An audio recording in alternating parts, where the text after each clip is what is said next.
provides several functions for formatted character output.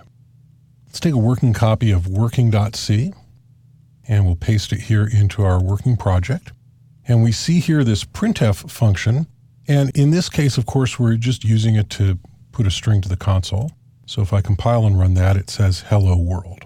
This works in C. It also works in C++. In C++, you would use the header, instead of stdio.h, you would use C stdio. And the printf function is in the standard namespace. And even if you're using the normal IO stream header in C++ that supports cout, printf still seems to work there.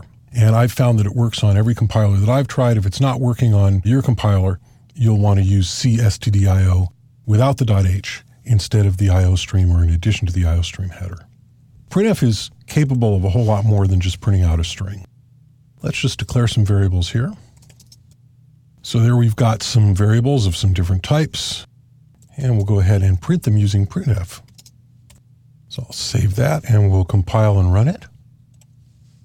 And there you have those values from those different variables.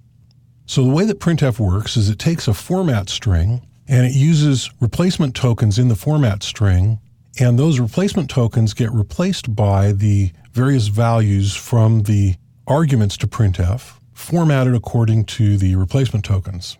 And the printf version, the version that we've used here that's very, very common, it simply takes this formatted string and prints it on the console or sends it to the standard out stream. There are different versions of printf. There's, for example, fprintf that takes as its first argument a file handle or a file stream. So I could just say stdout, which is the file stream for the standard out, and I can compile and run this and it puts it in the same place. Or I could say stderr, and we'll see that that goes to the error stream, which comes out in red on this version of Eclipse. Or I could actually open a file, and then I could use that file stream pointer. I can close it here, and then it'll print it to a file. So we'll save that and compile and run it. And you'll see over here, if we select our working project, and I'll press F5 here to reload the directory, we'll see we have a file, and there's our file with that output text in it.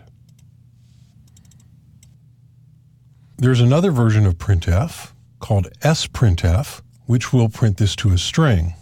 I'll go ahead and delete this file over here from the file system. And so I'll declare a string here. I'll give it enough space for this output string here.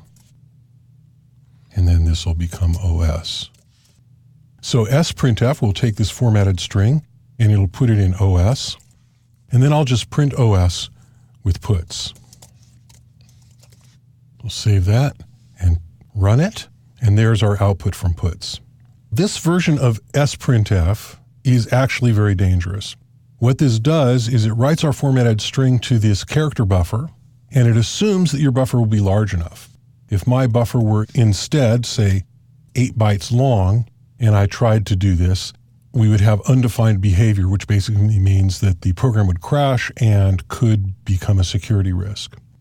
And so there's another version of sprintf called snprintf, and this is the one that I recommend that you use all the time. You could use sprintf if you knew precisely how many characters you're going to be writing to your string, but it really doesn't save you anything, and snprintf is always safer.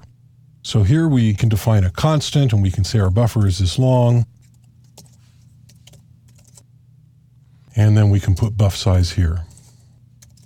Now we have a version of sprintf called snprintf that will limit its output to the size of the buffer.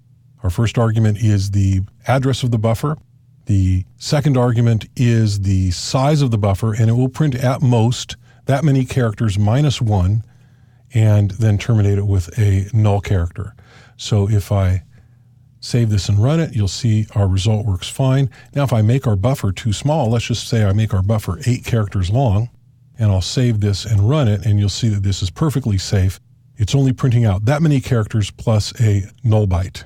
snprintf is standardized in C99, and it's also standardized in C++11.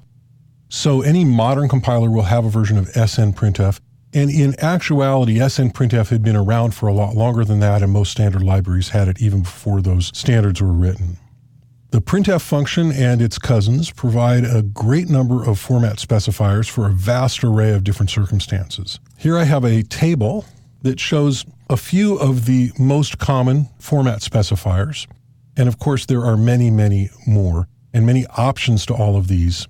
And any good C reference will have a much more complete listing. In short, %D is for integer numbers, %F is for floating point numbers, %S is for C strings, %C is for characters, %P will print out a pointer, and %% will print the % character. And here are the function signatures for the functions that we've used in this lesson. There's printf, which takes a format string and a variable number of arguments.